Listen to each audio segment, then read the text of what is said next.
చేసిన పనిని ఎంతమంది చదివారు మీడియాలో? ఎవ్వరికీ తెలీదు. ఈయన కళ్యాణ సుందరం అని తిరునెల్వేలి పట్టణానికి చెందిన, నార్త్ తమిళనాడులో ఉండే పట్టణానికి చెందిన వ్యక్తి, ఒక గవర్నమెంట్ లైబ్రరీయన్ను. గవర్నమెంట్ లైబ్రరీలో 30 సంవత్సరాలు పనిచేశాడు. లోపల నుంచి ఆ ప్రేరణ, లోపల నుంచి అతను సేవ, డ్యూటీ కూడా కాదు, ఒక పూజ భావంతో ప్రతి నెల వచ్చే జీతం ఒక అనాథాశ్రమానికి ఇచ్చేవాడంట. ఒక నెలంతా అనాథాశ్రమంలో బతికేవాడంట. అక్కడే పడుకునేవాడంట. ఒక చెప్పులు, హవాయి చెప్పులు, ఒక పంచ, ఒక షర్ట్ మాత్రమే అతనికి ఉండేది. He use to teach the అనాథ బిడ్డాస్. ఇంకొక నెల జీతం వస్తే నవంబర్ నెలలో అది ఇంకొక ఆశ్రమానికి ఇచ్చి ఫుల్ మంత్ అక్కడ ఉండేవాడంట. అలాగ 30 సంవత్సరాలు చేశాడంటండి మహాత్ముడు.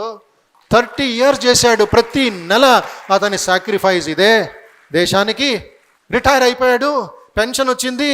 ఆ పెన్షన్ కూడా ఇంకొక 2 అనాథాశ్రమాలకి విరాళం ఇచ్చేశాడు. అక్కడే జీవిస్తున్నాడు. ఇప్పుడు అక్కడే తింటున్నాడు. అనాథ బిడ్డలకి మ్యాథమెటిక్స్ అని నేర్పిస్తున్నాడు. సైలెంట్గా ఈ పని జరుగుతూ ఉంటే సడన్గా ఒకరోజు ఉన్నట్టుండే అమెరికన్ గవర్నమెంట్ నుంచి ఒక ఆహ్వానం వచ్చింది. We want you to come to New York for a very very special award by CNN channel called real heroes of the world అని పిలిపించి న్యూయార్క్కి 30 సంవత్సరాలు ఈ పని చేశాడు కాబట్టి, పని కాదు సేవ చేశాడు కాబట్టి అమెరికన్ ప్రభుత్వం అతనికి 30 కోట్ల రూపాయలు అవార్డు ఇచ్చిందంట. కళ్యాణ సుందరం గారు. అమెరికా వాళ్ళు చెప్పాలా మన దేశంలో గొప్పవాళ్ళు ఉన్నారని? ఇంకా నవ్వు వస్తుంది, నాకు బాధ కూడా కలుగుతుంది. ఇంకా బానిసత్వం అనండి. 70 సంవత్సరాలు మన దేశంలో ఇంత అద్భుతంగా ఉన్నారండి. ఇక్కడ లాస్ట్లో చూడండి ఏమిటో, sad India fails to honour him.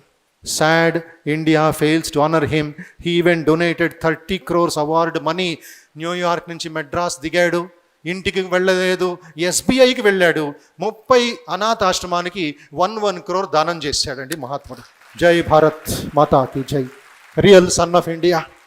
ఒక తమిళనాడు న్యూస్లో ఇది ఫ్లాష్ అయిన తర్వాత మన గ్రేట్ రజనీకాంత్ గారు, కబాలి హీరో గారు, ఆయన్ని ఇప్పుడు గాడ్ ఫాదర్గా అడాప్ట్ చేసుకున్నారంట.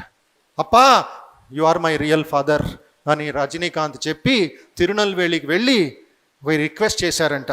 అప్పా నాన్నగారు చాలా టైర్డ్ అయిపోయారు, 79 సంవత్సరాలు ఆయనకి, దయచేసి చెన్నైకి వచ్చి నా ఇంట్లో కొంచెం రెస్ట్ తీసుకోండి అప్పుడప్పుడు అని చెప్తే, Kalyan Sundaram has got the guts and the confidence and the fearlessness to tell, if I am your father, the son should come and stay with the father.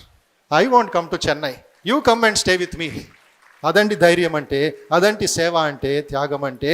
అప్పుడు ఆయన మాటని మన్నించి ప్రతీ నెల రజనీకాంత్ తిరునెల్వేలికి సైలెంట్గా చెప్పకుండా వెళ్ళి అక్కడ అనాథ బిడ్డలకి కొంచెం పాటలు మాటలు కొంచెం యాక్టింగ్ నేర్పించి మళ్ళీ మండే మార్నింగ్ సైలెంట్గా వచ్చేస్తాడంట.